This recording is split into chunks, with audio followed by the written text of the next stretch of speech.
ಶ್ರೀ ಗುರು ಬಸವಲಿಂಗಾಯ ನಮಃ.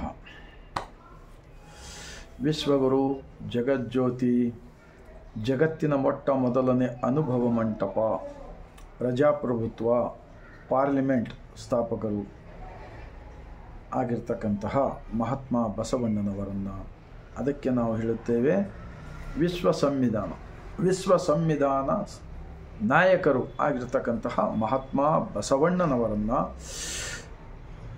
ಭಾರತ ದೇಶ ಅನೇಕ ವಿದೇಶಿಗರಿಂದ ಗುಲಾಮಗಿರಿಯಲ್ಲಿ ಸಿಲುಕಿಕೊಂಡು ಒದ್ದಾಡ್ತಕ್ಕಂಥ ಸಂದರ್ಭದಲ್ಲಿ ನಮ್ಮ ದೇಶದ ಎಲ್ಲ ವರ್ಗದವರು ಗುಲಾಮಗಿರಿಯಲ್ಲಿ ಸಿಲುಕಿಕೊಂಡು ಆ ನಂತರ ಈ ಭಾರತ ದೇಶ ಸ್ವತಂತ್ರವಾಗಲು ಅನೇಕ ಜನ ತ್ಯಾಗ ಬಲಿದಾನವನ್ನು ಮಾಡಿದ ಕಾರಣಕ್ಕಾಗಿ ನಮ್ಮ ಭಾರತ ದೇಶ ಸ್ವತಂತ್ರವಾಯಿತು.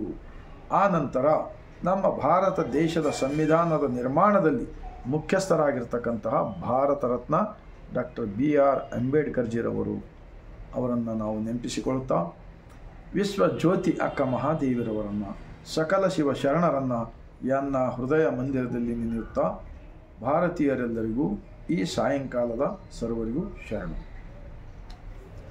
ಒಂದು ಮಹಾತ್ಮ ಬಸವಣ್ಣನವರ ವಚನ: ನುಡಿದರೆ ಮುತ್ತಿನ ಹಾರದಂತಿರಬೇಕು, ನುಡಿದರೆ ಮಾಣಿಕ್ಯದ ದೀಪ್ತಿಯಂತಿರಬೇಕು, ನುಡಿದರೆ ಸ್ಫಟಿಕದ ಸಲಾಖೆಯಂತಿರಬೇಕು, ನುಡಿದರೆ ಲಿಂಗ ಮೆಚ್ಚಿ ಅಹುದೂ ಅಹುದೂ ಎನ್ನಬೇಕು, ಈ ನುಡಿ ಒಳಗಾಗಿ ನಡೆಯದಿದ್ದರೆ ಎಂತು ಒಲಿವನಯ್ಯ ನಮ್ಮ ಕೂಡಲ संगम देव।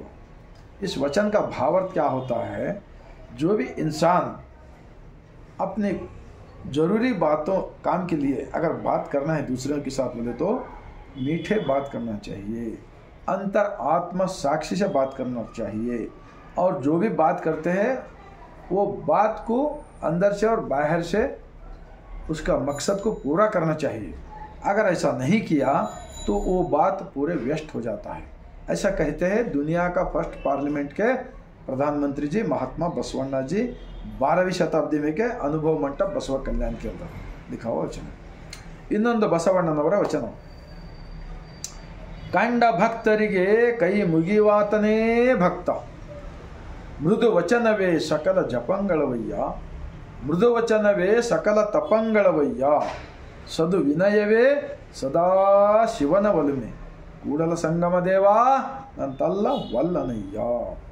कंडा भक्तर बोले तो जो बाहर के मानव निर्मित मूर्ति के अंदर भगवान है समझकर वहाँ पर हाथ जोड़ने के बदले में साक्षात जो अंदर का मालिक को जो मानकर जो सच्चाई से अंदर से और बाहर से स्वच्छ दिल से जो सामने वालों के साथ बात करता है ना, वैसे इंसान के साथ साक्षात भगवान है समझकर उनको हाथ जोड़कर शरण करो, ऐसा कहा है इस वचन के अंदर।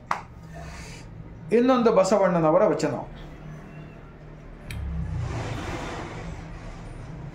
ಜಂಬೂ ದ್ವೀಪ ನವಖಂಡ ಈ ಪೃಥ್ವಿಯ ಒಳಗೆ ಕೇಳಿರಣ್ಣ ಎರಡಾಳಿನ ಭಾಷೆ, ಕೊಲ್ಲುವೆನೆಂಬ ಭಾಷೆ ದೇವನದಾದರೆ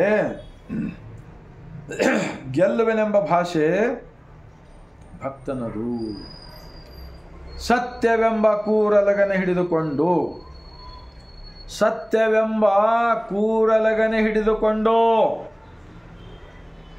ಇದು ಬ್ರಹ್ಮಾಂಡದ ಲಾಂಛನ, ಇದು ವಿಶ್ವಾತ್ಮನ ಆತ್ಮ, ಇದು ವಿಶ್ವಾತ್ಮನ ಕುರುಹು ಎಂದು ಈ ಸತ್ಯವನ್ನು ಹೇಳುವುದರ ಮೂಲಕ ನಮಗೆ ಬಸವಣ್ಣನವರು ಜಂಬೂದ್ವೀಪ ನವಖಂಡ ಪೃಥ್ವಿಯೊಳಗೆ ಕೇಳಿರಣ್ಣ ಎರಡಾಳಿನ ಭಾಷೆ, ಕೊಲ್ಲುವೆನೆಂಬ ಭಾಷೆ ದೇವನದಾದರೆ ಗೆಲುವಿನೆಂಬ ಭಾಷೆ ಭಕ್ತನದು, ಸತ್ಯವೆಂಬ ಕೂರಲಗನೆ ಹಿಡಿದುಕೊಂಡು ಸದ್ಭಕ್ತರು ಗೆದ್ದರು ಕಾಣ ಕೂಡಲ ಸಂಗಮ ದೇವ। 892 ವರ್ಷಗಳು ಕಳೆದರೂ ಹೋದರೂ ಕೂಡ ಅನುಭವ ಮಂಟಪದ ವಚನಗಳು ಇಂದಿಗೂ ಕೂಡ ಅಮರವಾಗಿವೆ, ಮುಂದೆಂದಿಗೂ ಅಮರವಾಗಿರುತ್ತವೆ। ಯಾರೇ ಜೊತೆ ಏನೇ ಮಾತಾಡಿದ್ರು ಈ ದೇವರು ಧರ್ಮ ಜಾತಿ ಭೇದ ಶರಣರ ವಚನಗಳನ್ನು ಜೀವನದಲ್ಲಿ ಅರಿತುಕೊಂಡು ಆ ಜೀವನದಲ್ಲಿ ಅಳವಡಿಸಿಕೊಂಡು ಮಾತಾಡಲು ಕಲಿಯರಣ್ಣ ಎಂದು ತಮ್ಮೆಲ್ಲರಿಗೆ ವಿನಂತಿಸಿ ಮಾಡಿಕೊಳ್ಳುತ್ತಾ, ಕೊನೆಯದಾಗಿ ಇಡೀ ಭಾರತ ದೇಶಾದ್ಯಂತ ಈ ವಿಡಿಯೋ ಸರ್ವರಿಗೂ ತಲುಪಲಿ ಎಂದು ವಿನಂತಿಸಿಕೊಳ್ಳುತ್ತಾ ಕೊನೆಯದಾಗಿ ಬಾಗಿದ ತಲೆ ಮುಗಿದ ಕೈಲಿಂದ ಶರಣು.